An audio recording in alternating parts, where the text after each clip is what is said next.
இனி summer holidays கண்ணு கால் GT ஹாலிடேஸ்க்கு பண்ணு. GT holidays, South India's #1 travel brand. கன்னியாகுமரியில மீண்டும் விஜய் வசந்த் வெல்ல வாய்ப்பு இருக்கா, இல்ல பொன்னார் மீண்டும் ஒரு முறை ஒரு கம்பேக் கொடுக்க வாய்ப்பு இருக்கா? இந்த தேர்தலையுமே பார்த்தோம்னு சொன்னால் பிஜேபியுடைய கவனம் என்பது அங்கே பெரிய அளவில் இல்லை. இன்னொன்று விஜயதரணி காங்கிரஸில் வந்து பிஜேபிக்கு வந்திருக்காங்க. அவங்க வந்து நமக்கு எதுவும் பெருசாக செய்ய போகிறாங்கிற ஒரு எதிர்பார்ப்போட தான் வந்தாங்க. அவங்க தான் எம்பி சீட்டு கிடைக்கும் அப்படின்னு வந்தாங்க. அது வந்து பெரிய அளவில் ஏமாற்றம் அவர்கள் அடைந்திருக்கிறாங்கிறப்ப அந்த உள்குத்து வேலை பொன்னாருக்கு வந்து எந்த அளவுக்கு எதிராக திரும்பும் அப்படிங்கிறது ஒரு மிக முக்கியமான ஒரு. அப்படி இல்லாத சூழல்ல பிஜேபி தனியாக மட்டும்தான் இருக்கிறது. பொன்னாருக்கு எந்த ஃபோக்கஸுமே இல்லை. விஜயதரனுடைய அதிருப்தி எல்லாம் சேர்ந்து பொன்னாரை வந்து பலவீனப்படுத்துவதற்கான, பொன்னாரு ஒரு ஒரு போட்டியை கொடுப்பதற்கான வாய்ப்புகள் நிறையவே உண்டு. ஆனால் அதே நேரத்தில் அவர் வந்து வெற்றி இலக்கை நோக்கி செல்லக்கூடிய அளவுக்கு ஒரு நம்பிக்கை அளிக்கக்கூடிய அளவுக்கு அது இருக்குன்னு சொல்ல முடியும். சிதம்பரம் தொல் திருமாவளவன் போட்டியிருக்கு. கடந்த முறை தேர்தலில் ரொம்ப குறைவான ஒரு வாக்கு வித்தியாசத்தை தான் ஜெயிச்சார். இந்த தேர்தலை பொறுத்த வரைக்கும் என்னன்னா, விடுதலை சிறுத்தைகள் வந்து தன்னை வந்து கன்சாலிடேட் பண்ணிக்குவது அப்படிங்கிறதுல நிரூபிச்சிருக்காங்க. சிதம்பரம் தொகுதியை பொறுத்த வரைக்கும் வந்து விடுதலை சிறுத்தைகளாக இருக்கட்டும், திமுகவாக இருக்கட்டும், அல்லது காங்கிரஸ் இடதுசாரி எல்லாருமே ஓரளவுக்கு கணிசமான அளவு இருக்கிறதுனால அது ஒரு கூடுதல் அட்வான்டேஜாக இருக்கும். கண்டிப்பாக வந்து பெரிய அளவில் வந்து, அதாவது தமிழ்நாட்டிலே வந்து அதிக வாக்குகள் வித்தியாசத்தில் திருமாவளவன் ஜெயிப்பார்லாம் சொல்ல முடியாது. ஆனால் போன முறை இருந்த அளவுக்கான ஒரு கடுமையான போட்டி இருக்கும்னு தோணலை.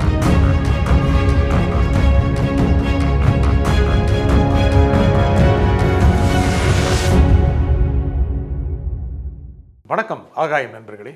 கன்னியாகுமரியில் மீண்டும் பொன்னார் எம்பி ஆவாரா, விஜய் வசந்த் மீண்டும் சாதிப்பாரா? இதை பற்றி பேசுவதற்காக பத்திரிகையாளர் சுகுணா திவாகர் இங்கே வந்திருக்கிறார். வணக்கம் திரு சுகுணா திவாகர். வணக்கம். கன்னியாகுமரியில மீண்டும் விஜய் வசந்த் வெல்ல வாய்ப்பு இருக்கா, இல்ல பொன்னார் மீண்டும் ஒரு முறை ஒரு கம்பேக் கொடுக்க வாய்ப்பு இருக்கா? பொன்னாரை பொறுத்த வரைக்கும் என்னன்னா, நம்ம ஏற்கனவே ஒரு வீடியோவில் சொன்னோம், பேராசிரியர் ராமசீனிவாசன் அவர் மதுரை தொகுதியில் போட்டியிடுகிறார் அப்படிங்கிற மாதிரி தான். பொதுவாக வந்து தமிழ்நாடு முழுக்க வந்து பிஜேபியின் சார்பாக போட்டியிடக்கூடியவர்கள் முதல்ல பார்த்தா ஒரு பரபரப்பாக ஒரு அந்த அறிவிப்பு வெளியானது, யாரெல்லாம் போட்டிடுறாங்கன்னு சொல்லிட்டு. அதுக்கப்புறம் முழுக்கவே அந்த கேமரா எங்கே ஃபோக்கஸ் பண்ணப்படுதுன்னா கோயம்புத்தூரை சுற்றி தான் ஃபோக்கஸ் பண்ணப்படுகிறதுங்கிறத பார்க்குறோம். அண்ணாமலை அதே தான் முழுக்க சுற்றிக்கிட்டே இருக்கிறது. வந்து இதில் தப்பித்தவறி வந்து தமிழிசை சவுந்தரராஜனும் எல்முருகன் மட்டும் கேமராவில் வந்து அங்கங்கே தலை காட்டிக்கிட்டே இருக்காங்க. அதுவுமே வந்து அவங்களுடைய ஒரு தனிப்பட்ட முயற்சினால தான் அதை காட்டிக்கிட்டே இருக்காங்க. மற்றபடி மற்ற பிஜேபி கேண்டிடேட்ஸ்லாம் யார் எங்கெங்கே என்னென்ன பண்ணிக்கிட்டு இருக்காங்கிற மாதிரியான ஒரு பெரிய ஃபோக்கஸு பிஜேபிக்கே வந்து எங்கேயுமே காட்டப்படும். நம்ம வந்து மீடியாக்களில் இருட்டடிப்பு பண்ணப்படுதுங்கிறதுல நீங்கள் பிஜேபியோட அஃபிஷியல் ட்விட்டர் ஹேண்டலில் பார்த்தீங்கன்னா கூட அண்ணாமலையுடைய பிரச்சாரங்களுக்கும் இதுக்கோ கொடுக்கக்கூடிய ஒரு முக்கியத்துவம், மோடி வந்து போகிறதுக்கோ கொடுக்கக்கூடிய முக்கியத்துவம் பொன் ராதாகிருஷ்ணன் மாதிரியானவர்களுக்கு கொடுக்கப்படுறதே கிடையாது. இத்தனைக்கும் மிகப்பெரிய ஒரு சீனியர் லீடர் தான் பொன்னார். அப்படி இருக்கக்கூடிய சூழலில் அங்கே கிட்டத்தட்ட ஒரு புறக்கணிக்கப்பட்ட ஒரு சூழலில் தான் பொன்னார் இருக்கிறாரு அப்படிங்கிறத நம்ம பார்க்கிறோம். பொன்னாரை பொறுத்த வரைக்கும் என்னென்னா வந்து அவருக்கு வந்து தொகுதியில் ஓரளவுக்கு செல்வாக்கு உண்டு. ஒன்று சாதி ரீதியான செல்வாக்கு உண்டு நாடார் அப்படிங்கிற அடிப்படையில். இன்னொன்று வந்து ஒரு தன்மையான ஒரு மனிதர், அண்ணாமலையை போல ஒரு அதிரடியாக அடாவடியாக பேசக்கூடியவர்கள், எல்லோருடன் ஒரு இணக்கமாக போகக்கூடிய ஒருவர். அதுக்கப்புறம் சில நலத்திட்டங்களையுமே அவர் செய்திருக்கிறார். அந்த மார்த்தாண்டம் பாலம்லாம் உண்மையிலேயே வந்து அந்த மக்களுடைய நன்மதிப்பை பெற்ற ஒரு திட்டம் தான். ஆனால் இதெல்லாம் போன நாடாளுமன்ற தேர்தலப்பே வந்து அவர் சொல்லி வாக்கு கேட்டார். ஆனால் அவரால் வெற்றி பெற முடியலை. இந்த தேர்தலையுமே பார்த்தோம்னு சொன்னால் பிஜேபியுடைய கவனம் என்பது அங்கே பெரிய அளவில் இல்லை. இன்னொன்று விஜயதரணி காங்கிரஸில் வந்து பிஜேபிக்கு வந்திருக்கிறார்கள். அவங்க வந்து நமக்கு எதுவும் பெருசாக செய்ய போகிறாங்கிற ஒரு எதிர்பார்ப்போட தான் வந்தாங்க. அவங்க தான் எம்பி சீட்டு கிடைக்கும் அப்படின்னு வந்தாங்க. அது வந்து பெரிய அளவில் ஏமாற்றம் அவர்கள் அடைந்திருக்கிறார்கள்ங்கிறப்ப அந்த உள்குத்து வேலை பொன்னாருக்கு வந்து எந்த அளவுக்கு எதிராக திரும்பும் அப்படிங்கிறது ஒரு மிக முக்கியமான ஒரு கேள்வி. என்ன உள்குத்து பண்ணிட முடியும் விஜயதரணி எங்கே பொன்னாருக்கு? இல்லை, விஜயதரணிக்குன்னு ஒரு செல்வாக்கு இருக்குதானே அங்கே வந்து ஒரு, இப்போ இவருக்கு ஒரு நாடார் வாக்கு இருக்கிற மாதிரி அவங்களுக்கு ஒரு இல்லத்து பிள்ளைமார்களுடைய வாக்குகள் இருக்கிறது. அதை போல் அது மாதிரி வந்து அவங்களுக்கு ஒரு செல்வாக்கு மிக்க சில பகுதிகளும் சில ஆதரவாளர்களுமே இருக்கிறார்கள். அவங்க வந்து ஓரளவுக்கு அதிருப்தியோடு தான் விஜயதரணி எல்லா பக்கமும் இருக்கிறாங்க அப்படிங்கிறத பார்க்குறோம். இன்னொன்று பார்த்தோம்னு சொன்னால் வந்து நான் எப்பயுமே வந்து கன்னியாகுமரி அப்படிங்கிறது தேசிய அரசியலை மையம் கொண்ட ஒரு அரசியலாகத்தான் எப்போதுமே இருந்திருக்கிறது அப்படிங்கிறத பார்க்குறோம். ஆனால் இப்போ சமீப காலமாக அதில் சில உடைப்புகள் இருக்கிறதுங்கிறதையும் நம்ம பார்க்குறோம். என்ன உடைப்பு இருக்குது? நீங்கள் முக்கியமான விஷயம் என்ன, அது அந்த தொகுதியை பொறுத்த வரைக்கும் தேசிய சிந்தனை கொண்டவர்கள் ஒரு காங்கிரஸ் பிஜேபி இவங்க வெல்லக்கூடிய வாய்ப்பு எப்பவுமே அதிகமாக இருக்குது. மற்ற கட்சியும் ஜெயிச்சிருக்காங்க. இப்போ என்ன உடைப்பு இருக்குது? இல்லை, இப்போ நம்ம கடந்த உள்ளாட்சி தேர்தலில் எடுத்து பார்த்தோம்னு சொன்னால் கடந்த உள்ளாட்சி தேர்தலில் ஒரு பக்கம் பிஜேபியில் நின்னாங்க, பிஜேபி தனியாக நின்னாங்க, ஏடிஎம்கே தனியாக நின்னாங்கிறத பார்க்குறோம். திமுக கூட்டணி பொறுத்தவரைக்கும் கன்னியாகுமரி கிழக்கு தொகுதியில் மட்டும்தான் கூட்டணி, திமுகவுடைய கூட்டணி. மேற்கு தொகுதியில் வந்து அவங்க கூட்டணி பேச்சுவார்த்தை உடஞ்சு போச்சு. இவங்க கேட்ட தொகுதி அவங்க தரல அப்படிங்கிறனால திமுக தனியாக, காங்கிரஸ் தனியாக, சிபிஎம் தனியாக தான் நின்னாங்க. ஆனால் அங்கேயுமே திமுக வந்து ஒரு கணிசமான வாக்குகளை வந்து மேற்கு பகுதியிலுமே வாங்கியிருக்குது அப்படிங்கிறத நம்ம பார்க்குறோம். அதே மாதிரி பார்த்தோம்னா 2011 தேர்தலில், உள்ளாட்சி தேர்தலில் 13 பேரூராட்சிகளை பிஜேபி கைப்பற்றியிருந்தது. ஆனால் அந்த கடைசியாக நடந்த தேர்தலை பார்த்தோம்னு சொன்னால் வெறுமனே 3 பேரூராட்சிகளை மட்டும்தான் பிஜேபி கைப்பற்றியிருந்தது பார்க்குறோம். கன்னியாகுமரி மாவட்டத்தில் கூடிய 4 மிக முக்கியமான நகராட்சிகளில் 3 நகராட்சிகள் திமுக கூட்டணி தான். அந்த 19 மட்டும்தான் ஒரு டஃப்பான ஒரு காம்படிஷன் இருந்துச்சு அப்படிங்கிறதே பார்க்குறோம். அதே மாதிரி நாம் தமிழர் கட்சியுமே ஓரளவுக்கு கன்னியாகுமரியில் கணிசமான அளவுக்கு வளர்ந்துருக்கு. இதுக்கு 2 காரணம்னா, ஒன்று வந்து சீமானை வந்து ஒரு நாடாராக பார்க்கக்கூடிய ஒரு மனநிலையுமே இருக்கிறது. அந்த ஓட்டு நாம் தமிழர் கட்சிக்கு உண்டு. இன்னொன்று, இந்த எல்லைப்புறத்தில் இருக்கக்கூடிய மக்களுக்கு எப்போதுமே வந்து ஒரு ஆசிலேஷன் இருந்துக்கிட்டே இருக்கும். அது கேரள எல்லையாக இருக்கட்டும், கர்நாடக எல்லையாக இருக்கட்டும், ஆந்திர எல்லையாக இருக்கட்டும், அது ஒன்று அடையாள ரீதியான சிக்கல் இருக்கும். நம்ம வந்து தமிழராக, மலையாளியா அப்படிங்கிற மாதிரியான ஒரு அடையாள சிக்கல். இன்னொன்று வந்து ஒரு சில தனிப்பட்ட விஷயங்கள் அல்லது நேரடியான ஒடுக்குமுறைகள் இதன் காரணமாக ஒரு தீவிரமான ஒரு மொழிப்பற்று என்பதுமே இருக்கும். எல்லைப்பகுதியில் எப்பயுமே இருக்கக்கூடிய ஒரு மிக முக்கியமான ஒரு விஷயம். அது வந்து நாம் தமிழர் கட்சிகளுக்கு ஒரு கணிசமான அளவுக்கு வாக்குகளை பெறுகிறது. ஏன்னா போன உள்ளாட்சி தேர்தலையுமே அவங்க ஓரளவுக்கு கணிசமான வாக்குகளை பெற்றிருக்கிறார்கள் அப்படின்னு பார்க்குறாங்க. அதனால் தேசிய அரசியலை தாண்டியுமே அங்கே திராவிட கட்சிகளுக்கும் நாம் தமிழ் மாதிரியான ஒரு தமிழ் தேசிய அமைப்புகளுக்குமே கூட இப்போ சமீபத்தில் ஒரு ட்ரெண்டாக அது உருவாகி இருக்குங்கிறத பார்க்குறோம். முக்கியமாக 2014 பொன்னார் ஜெயிச்சாரு. அதுக்கு முக்கியமான காரணம் வந்து அதிமுக தனியாக நின்றுது. அதிமுக தோற்ற தொகுதியில் அது ஒன்று தருமபுரி ஒன்று, திமுக தனியாக நின்றுச்சு, காங்கிரஸ் தனியாக நின்றுச்சு. ஒரு கடுமையான போட்டி இருந்துச்சு அந்த தேர்தலில். வாக்கு பிரிஞ்சதுனால பொன்னார் ஜெயிக்க முடிஞ்சது. அதே மாதிரி 2019 கூட வசந்த்குமார் வந்து ரொம்ப ஒரு மிக கடுமையான போட்டி இல்லாட்டி கூட ரொம்ப ஒரு ஈஸி வின் இல்லை. இப்போ வாக்கு கிட்டத்தட்ட பிரிஞ்சிருக்கு. திமுக அணி, காங்கிரஸ் திமுக ஒரு அணி, அதிமுக. அப்படி இருக்கும்போது அந்த வாக்கு பிரியறது யாருக்கு சாதகமாக இருக்கும்? இப்போ 2014 தேர்தலில் வந்து அதிமுக தனியாக நின்ற பொழுது அப்போ இருந்த சூழல் 2011 ஏடிஎம்கே ஆட்சிக்கு வருகிறது. அப்போது ஒரு 3 வருஷம் ஒரு அதிருப்தி இருந்திருக்கும், ஆளுங்கட்சி மீதான அதிருப்தி. ஆனால் வந்து அதை வந்து அறுவடை பண்ணுவதற்கு எதிர்க்கட்சிகள் நாடாளுமன்ற தேர்தலில் எங்கேயுமே ஒன்றா நிற்கலை, தனித்தனியாக தான் நின்னாங்கிறத பார்க்குறோம். காங்கிரஸ் தனியாக, திமுக தனியாக, பிஜேபி அலையன்ஸ் தனியாக நின்றார்கள். கிட்டத்தட்ட அதே சூழல் தான் இப்போயுமே இருக்குது. இவங்க வந்து ஆட்சிக்கு வந்திருக்காங்க, 3 வருஷம் ஆட்சி நடந்திருக்கிறது. இப்போ ஒரு திமுக எதிர்ப்பு வாக்குகள் அல்லது அதிருப்தி வாக்குகள் அப்படின்னு ஒன்று இருந்தது சொன்னால் அதை அறுவடை பண்ணுவதற்கு ஒரு கூட்டணிங்கிறது, வளவான கூட்டணிங்கிறது இல்லை. ஏடிஎம்கே தனியாக நிற்கிறார்கள், பிஜேபி தனியாக நிற்கிறார்கள், இன்னொரு பக்கம் நாம் தமிழர் கட்சியும் நிற்கிறார்கள். அப்படிங்கிறப்ப அது வந்து ஈஸியாக வந்து திமுகவுக்கு ஃபேவராக போவதற்கு நிறைய வாய்ப்புகள். காங்கிரஸ் விஜயவசந்த் வெற்றி பெற வாய்ப்பு. ஆனால் அவங்களும் ஒரு கணிசமான ஓட்டு வாங்குவாங்க இல்லையா? அது ஒரு போட்டி கொடுக்க வாய்ப்பு இருக்கா இல்லையா? இல்லை, பிஜேபி பொறுத்த வரைக்கும் தான்மா, நீங்கள் வந்து தமிழ்நாட்டிலேயே வந்து பிஜேபிக்கு ஓரளவுக்கு நம்பிக்கை அளிக்கக்கூடிய 2 இடங்கள் இது கொங்கு பகுதியுமே கன்னியாகுமரி மட்டும்தான். இன்னும் சொல்லப்போனால் வந்து எந்த கூட்டணியுமே இல்லாத ஒரு காலகட்டத்தில் கூட வேலாயுதம்னு ஒரு எம்எல்ஏ பிஜேபி எல்லாம் வெற்றி பெற்றிருக்கிறார். அது பத்மநாபபுரம் தொகுதியில் வெற்றி பெற்றிருக்கார். அதனால் வந்து அவங்களுக்கு ஒரு ஓட் பேங்க் எப்போதுமே உண்டு. தேசிய கட்சி அப்படிங்கிற அடிப்படையிலுமே அங்கே ஒரு மத ரீதியிலான முரண்பாடுகள் இருக்கின்றன. அப்படிங்கிறதுனாலையுமே கூட முதல்ல அவங்க பரிசோதித்து பார்த்த இடம் அந்த மண்டைக்காடு கலவரம் அங்கே தான். அப்படிங்கிறனால பிஜேபிக்கான ஒரு ஒரு செல்வாக்கு என்பது இருக்கிறது. கண்டிப்பாக வந்து ஒரு பொன்னார் ஒரு போட்டியை கொடுப்பார் அப்படிங்கிறதுல எந்த சந்தேகமும் கிடையாது. அதிமுக என்ன நிலை அடையும்? ஓட்டை பிரிக்குமா, ஓட்டை வாங்குமா? ஏன்னா அவங்களும் ஒரு முக்கியமான கேண்டிடேட் நிறுத்தியிருக்காங்க. ஜாதி ரீதியாக முக்கியமான ஒரு கேண்டிடேட் அவர், மீனவ சமூகத்தை சேர்ந்தவர். அவருடைய கணிசமான ஓட்டு வாங்கிட்டார்னா அது யாருக்கு இழப்பாக இருக்கும்? விஜய் வசந்துக்கா, பொன்னாருக்கா? இல்லை வந்து இப்போ இது ஏடிஎம்கேவாக இருக்கட்டும், நாம் தமிழர் கட்சியாக இருக்கட்டும், 2 பேரும் கிறிஸ்தவர்கள் அங்கே நிப்பாட்டி வச்சுருக்காங்க. அங்கே வந்து மரிய ஜெனிஃபர் நிற்கிறாங்க, அங்கே வந்து ரபாத்தா அவர் அவர் நிற்கிற நசரத் அவர் நிற்கிறாரு. அப்போ அது வந்து இப்போ சிறுபான்மையினர் வாக்குகள் அப்படிங்கிறது வந்து பிஜேபிக்கு போவதற்கான வாய்ப்புகள் கிடையவே கிடையாது. அப்போ சிறுபான்மையினர் வாக்குகள் அப்படிங்கிறது அங்கே வந்து இஸ்லாமியர்கள் விட கிறிஸ்தவர்கள் தான் ரொம்ப அதிகம். கன்னியாகுமரி மாவட்டத்தை பொறுத்த வரைக்கும் குறிப்பாக நீங்கள் சொன்ன மாதிரி மீனவர்களுமே கணிசமான அதிகம். அப்படிங்கிறப்ப அந்த சிறுபான்மையினர் வாக்குகளை 3 பேருமே பங்கு போட்டுக்கொள்ள வேண்டிய ஒரு சூழல் தான் இருக்கும். 4 பேரும் கூட சொல்லலாம்ல. பிஜேபி போவதற்கு வாய்ப்பே கிடையாது. திமுகவுக்கு போகும். திமுக கூட்டணி அப்படிங்கிறனால அங்கே இயல்பாக போகிறதுக்கான வாய்ப்புகள் இருக்கிறது. காங்கிரஸுக்கு வந்து எப்போதுமே சிறுபான்மையின் மீது ஒரு கரிசனம் இருக்கிறதுனால சிறுபான்மை வாக்குகள் காங்கிரஸுக்கு வருவதற்கான வாய்ப்புகள் நிறையவே இருக்கிறது. அதிமுகவுடைய கேண்டிடேட்டுமே வந்து ஒரு கிறிஸ்தவர் அப்படிங்கிறனால அவருக்கு போவதற்கான வாய்ப்பு இருக்கிறது. நாம் தமிழர் கட்சிக்குமே கிறிஸ்தவர்களுடைய வாக்குகள் செல்வதற்கான வாய்ப்புகள். அந்த இடத்துல பார்த்தோம்னு சொன்னால் வந்து இந்த சிறுபான்மை வாக்குகள் பிரிவது என்பது பிஜேபிக்கு ஒரு சாதகமான ஒரு விஷயம்தான். ஆனால் அது வந்து பொன்னாருக்கு வெற்றியை கொடுக்கக்கூடிய அளவுக்கு மிகப்பெரிய சாதகம் அப்படின்னு சொல்லிட முடியாது. நீங்கள் டிஎம்கேக்கு போகக்கூடிய வாக்குகள், சிறுபான்மை வாக்குகளை அதிமுகவும் பிரிக்கும், நாம் தமிழர் கட்சியும் பிரிப்பதற்கான வாய்ப்புகள். அப்புறம் பொன்னாருக்கு ஒரு ஸ்லிம் சான்ஸ் இருக்கா இல்லையா? இல்லை, உங்களுக்கு சிறுபான்மையினர் வாக்குகளை தாண்டி மற்ற பொதுவான வாக்குகள் இருக்கிறது இல்லையா? வந்து அந்த ஓட்டுகளை வந்து கன்சல்டேட் பண்ணுவது அப்படிங்கிறது திமுக ஒரு வலிமையான ஒரு கூட்டணியாக இருக்கிறது. இன்னொன்று, பிஜேபி பொறுத்த வரைக்கும் பிஜேபி கூட்டணிங்கிறது அங்கே பெரிய அளவில் இல்லை. பிஜேபி தான் கிட்டத்தட்ட தனியாக தேர்தலை சந்திக்கிறதுங்கிற மாதிரியான ஒரு சூழலும் தான் இருக்கிறது.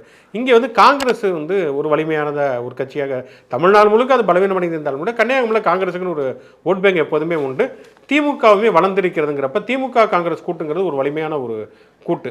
அப்போ வந்து ஒருவேளை ஏடிஎம்கே பிஜேபியோட சேர்ந்திருந்தால் தலவாய் சுந்தரம் போன்றவர்களுடைய ஒரு ஆதரவோடு பிஜேபிக்கு இன்னுமே ஒரு கூடுதல் அட்வான்டேஜாக இருக்கும். அப்படி இல்லாத சூழலில் பிஜேபி தனியாக மட்டும்தான் இருக்கிறது. பொன்னாருக்கு எந்த ஃபோக்கஸுமே இல்லை. விஜயதரனுடைய அதிருப்தி எல்லாம் சேர்ந்து பொன்னாரை வந்து பலவீனப்படுத்துவதற்கான பொன்னாறு ஒரு ஒரு போட்டியை கொடுப்பதற்கான வாய்ப்புகள் நிறையவே உண்டு. ஆனால் அதே நேரத்தில் அவர் வந்து வெற்றி இலக்கை நோக்கி செல்லக்கூடிய அளவுக்கு ஒரு நம்பிக்கை அளிக்கக்கூடிய அளவுக்கு அது இருக்குன்னுலாம் சொல்ல முடியாது. சிதம்பரம் தொகுதி தொல் திருமாவளவன் போட்டியிடுகின்ற தொகுதி. ஏன்னா கடந்த முறை தேர்தலில் ரொம்ப குறைவான ஒரு வாக்கு வித்தியாசத்தை தான் ஜெயிச்சார். ரொம்ப கடைசி வரைக்கும் யார் ஜெயிப்பாங்க அப்படிங்கிற ஒரு போட்டியை நிலவிட்டு இருந்துச்சு ரொம்ப வாக்கு எண்ணிக்கையில். இந்த தடவை அவருடைய வெற்றி என்பது ரொம்ப எளிதாக இருக்கும், கம்ஃபர்டபுள் வின்னாக இருக்கும்னு நினைக்கிறீங்களா? இந்த தடவை ஒரு பெரிய ஃபைட்டு கொடுத்து ஜெயிக்க வேண்டியது இருக்குமா? அது திருமாவளவனாலே கடைசி வரைக்கும் ஒரு சஸ்பென்ஸோடு தான் அந்த தேர்தல் முடிவுகள் இருக்குது அப்படிங்கிறதுமே கடந்த சில தேர்தலாகவே பழகி போய்விட்டது. இந்த முறையுமே ஒரு போட்டி தான், ஒரு சவால் தான். அவருக்கு அந்த சின்னம் கிடைப்பதே ஒரு மிகப்பெரிய சவாலாகத்தான் இருந்ததுங்கிறத பார்க்குறோம். ஆனால் என்னென்னா வந்து இந்த தேர்தலை பொறுத்த வரைக்கும் என்னென்னா விடுதலை சிறுத்தைகள் வந்து ஒரு மாதிரி தன்னை வந்து கன்சல்டேட் பண்ணிக்குவது அப்படிங்கிறதுல நிரூபிச்சிருக்காங்க. குறிப்பாக அந்த திருச்சி மாநாடு அவங்களுக்கு ஒரு கூடுதலான ஒரு இமேஜை கொடுத்திருக்கிறது. விடுதலை சிறுத்தைகள் உண்மையிலேயே வந்து ஒரு ஒருத்தான ஒரு கட்சி, மக்கள் திரள் கொண்ட ஒரு கட்சி அப்படிங்கிற ஒரு பிம்பத்தை அவர்கள் உருவாக்கி இருக்கிறார்கள். ஏன்னா எப்பயுமே விடுதலை சிறுத்தைகள்னாலே ஒரு சின்ன கட்சி தான் அப்படிங்கிற ஒரு இமேஜ் இருந்துகிட்டே இருந்தது. அது இந்த திருச்சி மாநாடு அவர்களுக்கு மாற்றி இருக்கிறதுங்கிறத பார்க்குறோம். இன்னொன்று வந்து கூட்டணி கட்சி தலைவர்கள்லையே ரொம்ப அடையாளப்படுத்தப்பட்டவராக, திமுகவோட ரொம்ப இணக்கமானவராக இருப்பவராக திருமாவளவன் இருக்கிறாங்கிறது ரொம்ப மிக முக்கியமான ஒரு விஷயம். அப்படி இருக்கிறப்ப வந்து ஏற்கனவே திமுக கூட்டணிங்கிறது ஒரு வலிமையான கூட்டணியாக இருக்கிறது. அப்படிங்கிறப்ப சிதம்பரம் தொகுதியை பொறுத்த வரைக்கும் வந்து விடுதலை சிறுத்தைகளாக இருக்கட்டும், திமுகவாக இருக்கட்டும், அல்லது காங்கிரஸ், இடதுசாரி எல்லாருமே ஓரளவுக்கு கணிசமான அளவு இருக்கிறதுனால அது ஒரு கூடுதல் அட்வான்டேஜாக இருக்கும். கண்டிப்பாக வந்து பெரிய அளவில் வந்து அதாவது தமிழ்நாட்டிலே வந்து அதிக வாக்குகள் வித்தியாசத்தில் திருமாவளவன் ஜெயிப்பார்லாம் சொல்ல முடியாது. ஆனால் போன முறை இருந்த அளவுக்கான ஒரு கடுமையான போட்டி இருக்கும்னு தோணலை. அது கொஞ்சம் குறைந்து தான் இருக்குன்னு தான் தோன்றுகிறது. ஏன்னா முக்கியமாக அந்த தொகுதியை பொறுத்த வரைக்கும் முழுக்க முழுக்க அவர் சார்ந்த சமூகத்தினர் அதிகம் இல்லை. பட்டியலின சமூகத்தினர், பழைய சமூகத்தினர் இல்லை. நிறைய இன்னும் 3-4 தொகுதிகளில் வன்னிய சமூகத்தினர் அதிகம் பேர் இருக்காங்க. அவங்க வாக்கு யார் பக்கம் போகும்? திருமாவளவன் கிடைக்கணுமா, இல்லை வந்து அது ஒரு தனி தொகுதி அது திமுக கொடுக்க வாய்ப்பு இருக்கா, இல்லை அதிமுக கொடுக்க வாய்ப்பு இருக்கா, பாமக இருக்கிறதுனால பாஜக வேட்பாளர் காத்தியாயினி கொடுக்க வாய்ப்பு இருக்கா? இல்லை, இப்போ பாமகவே ஒருவேளை நேரடியாக நின்று இருந்ததுன்னா இதை நம்ம வந்து ஏதோ ஒரு வகையில் நம்ம கன்சிடர் பண்ணி பார்த்துக்கலாம். ஒருவேளை வன்னியருடைய வாக்கு பாமகவுக்கு கிடைக்க வாய்ப்பு இருக்கிறதா அப்படின்னு நம்ம பார்க்கலாம். இவங்களை பொறுத்த வரைக்கும் கார்த்தியாயினை பொறுத்த வரைக்கும் அவங்க வந்து பிஜேபியுடைய ஒரு கேண்டிடேட்டாக நிற்கிறாங்க. இன்னொரு விஷயம் வந்து பிஜேபியில் இருந்த இவ்வளோ நாள் இருந்த தடா பெரியசாமி அவர் விலகி அதிமுகவுக்கு போய்விட்டார் அப்படிங்கிறதையும் நம்ம பார்க்கலாம். அவருக்கும் ஓரளவுக்கு அந்த ஆதி திராவிட சமூகத்தில் ஓரளவுக்கு ஒரு கணிசமான ஒரு செல்வாக்கு இருந்தது. அப்போ ஒரு மிக முக்கியமான ஒரு தலைவராக தடா பெரியசாமி விடுதலை சிறுத்தைகள் அமைப்பினுடைய ஆரம்ப காலகட்ட தலைவர்களில் ஒருவர். அவர் திருமாவளவனை பகைத்து கொண்டு பிஜேபியில் வந்து சேர்ந்தவர். அவர் புறக்கணிக்கப்பட்டு விட்டாருங்கிற ஒரு அதிருப்தியுமே ஒரு பக்கம் இருக்கிறது. அவர் எதிர்பார்த்திருந்தார் அந்த தொகுதியை. ஆமாம், அவர் தான் எதிர்பார்த்தார். போன முறை தந்தாங்க, அவர் வெற்றி பெறலாம். இந்த முறையும் அவர் தான் தனக்கு தருவாங்க அப்படின்னு நினச்சிருந்தாரு. ஆனால் கார்த்தியாயனுக்கு அவங்க தந்தாங்கிற அதிருப்தியெல்லாம் அவர் அதிமுகவில் போய் சேர்ந்திருக்கார் வந்து. ஆனால் பார்த்தோம்னு சொன்னால் வந்து வன்னியர்கள் அதிகமாக இருக்கிறார்கள் அப்படிங்கிறதுனாலே அவங்க வந்து முழுக்க பாட்டாளி மக்கள் கட்சிக்கு அது போய் சேரும் அப்படின்னு சொல்ல முடியாது. ஏன்னா ஒன்று வந்து அங்கே நிற்பது பிஜேபியுடைய கேண்டிடேட்டு. ரெண்டாவது பார்த்தோம்னு சொன்னால் இந்த கூட்டணியை பொறுத்த வரைக்கும், இந்த தேர்தலை பொறுத்த வரைக்குமே பாட்டாளி மக்கள் கட்சியுடைய வாக்கு, அதாவது வன்னியர், குறிப்பாக வன்னியருடைய வாக்கு என்பது அந்த கூட்டணியில் இருக்கக்கூடிய மற்ற கட்சிகளுக்கு அது வந்து ஷேர் ஆகுமா, டிரான்ஸ்ஃபர் ஆகுமாங்கிறது மிகப்பெரிய கேள்விக்குறி தான். ஏன்னா கணிசமான வாக்குகள் இருக்குது. அது இருக்குது. ஆனால் என்னன்னா அவங்களுக்கு வந்து கடந்த சில ஆண்டுகளாகவே பாட்டாளி மக்கள் கட்சி மிக முக்கியமாக வச்ச 2 விஷயம் வந்து சாதிவாரி கணக்கெடுப்பு, இன்னொன்று வன்னியர்களுக்கான உள்ளீடு ஒதுக்கீடு அப்படிங்கிறதா. இந்த வன்னியர்களுக்கான உள்ளீடு ஒதுக்கீடு அப்படிங்கிறத மிக கடுமையாக எடுத்தது ஓபிஎஸும் டிடிவி தினகரனும் தான். இன்னும் சொல்ல போனால் கடந்த சட்டமன்ற தேர்தலில் தென் மாவட்டங்கள் முழுக்க ஓபிஎஸ் போயிட்டு வந்து நாங்கள் சும்மா தான் கொடுத்துருக்கோம், நீங்கள் வந்து தேர்தலுக்கு பிறகு பாருங்கன்னு சொல்லி முக்குளத்தூர் மத்தியில் அவர் பிரச்சாரம் பண்ணுறாங்கிறது எல்லாருக்குமே வெளிப்படையாக தெரிந்த ஒரு விஷயந்தான். முக்குளத்தூர் மத்தியில் வந்து இந்த ஒரு அதிருப்தியுமே இருந்தது, போய் வன்னியர்களுக்கு கொடுத்துட்டாங்க அப்படிங்கிறது. அப்படி இருக்கக்கூடிய சூழலில் அவங்க 2 பேருமே முக்குளத்தூர் சாதியினுடைய சேர்ந்த ஒரு தலைவர்களாக அடையாளப்படுத்தப்பட்டிருக்கிறாங்க. ஆனால் இந்த வன்னியர்கள் உள்ளிட ஒதுக்கீடுங்கிறது ஒரு முரண்பாடாக இருக்கிற பொழுது ஒட்டுமொத்தமாகவே இந்த கூட்டணி என்பது ஒரு அதிருப்தி ஒரு கூட்டணியாக இருக்கிறது. இன்னொன்று கடைசி நேரம் வரைக்குமே ராமதாஸுக்கு இந்த கூட்டணியில் விருப்பமே கிடையாது, அன்புமணிக்கு மட்டும்தான் இந்த விருப்பங்கிற ஒரு பேச்சு எல்லா பக்கமே பரவலாக அடிபட்டு இருந்தது. வன்னியர்கள் மக்கள்கிட்டமே போய் கணிசமாக போய் சேர்ந்துருக்கிறது. அப்படிங்கிறப்ப அந்த ஓட்டு அப்போ டிரான்ஸ்ஃபர் ஆகிறது. பாமகவுக்கு ஓட்டு கிடைக்கலாம், வன்னியருடைய வாக்குகள் கிடைக்கலாம், அதுவுமே 100% கிடைக்குமாங்கிறது ஒரு சந்தேகமான ஒரு விஷயம் தான். ஏன்னா போன முறையே அன்புமணி தன்னுள்ள அழுதெல்லாம் பார்த்துமே கூட அன்புமணி தோற்றார் அப்படிங்கிறத நம்ம பார்க்குறோம். இப்படி இருக்கக்கூடிய சூழலில் வன்னியர்கள் தாங்கள் ஏமாற்றப்பட்டவர்களாக உணரக்கூடிய ஒரு சூழலில் அவங்க பாமகவுக்கே 100% போடுவார்களாங்கிற ஒரு சந்தேகம் இருக்கும் பொழுது அவங்க ஏன் பிஜேபிக்கு போகணும், அவங்க ஏன் இவருக்கு ஓபிஎஸ்க்கு ஏன் போகணும், அவங்க ஏன் டிடிவி தினகரனுக்கு போகணுங்கிற ஒரு கேள்வி. அதிமுக போடுவாங்களா அப்போ? அதுதான் சொல்லுவேன். ஒருவேளை அதிமுகவுக்கு செல்வதற்கான வாய்ப்புகள் கூட இருக்கலாம். ஏன்னா இப்போ ஆனாலுமே கூட அதிமுகவுக்கு கூட அவங்களுமே வன்னியர்களுக்கான உள்ளிட ஒதுக்கீடுங்கிறத கடைசி காலகட்டத்தில், அதாவது தேர்தல் அறிவிப்பு வரப்போவதற்கு 3 மணி நேரத்துக்கு முன்னாடி எடப்பாடி பழனிசாமி அதை அறிவிக்கிறார். அதுக்கு பிறகு கோர்ட்டில் கேஸ் போகுது. அதுக்கப்புறம் கோர்ட்டில் கேஸ் நிற்கலை. என்ன காரணம்னா இவங்க சரியான அளவில் கணக்கெடுப்பே நடத்தாமல் அவங்க அறிவிச்சிருக்கிறாங்க, சட்ட ரீதியாக சரியாக செய்யவில்லை அப்படிங்கிற ஒரு குற்றச்சாட்டுமே அவங்களுக்கு இருந்தது அப்படிங்கிறத பார்க்குறோம். அதனால் துல்லியமாக அதிமுக அவங்க போட்டுத்தான் ஆகணும் அப்படிங்கிறதுக்கான ஒரு காரணம்ங்கிறதுமே பெருசாக இல்லை. ஏன் திமுகவுக்கு போடணும்? திமுகவுக்கு போவதற்கு திமுகவுக்கு போவது அப்படின்னு சொன்னால் நீங்கள் சொன்னது மாதிரி விடுதலை சிறுத்தைகள் அமைப்பு அப்படிங்கிறது ஒரு தலித் மக்களுடைய அமைப்பு அப்படிங்கிற ஒரு பிம்பம் தொடர்ச்சியாக இருக்கிறதுங்கிறப்ப அதில் ஒரு தடை இருக்குது. குறிப்பாக வன்னியருடைய வாக்குகளை மட்டுமே, வன்னியருடைய வாக்குகள் நேரடியாக விழுவதற்கு ஒரு தடை இருக்கிறது அப்படிங்கிறது ஒரு உண்மை தான்.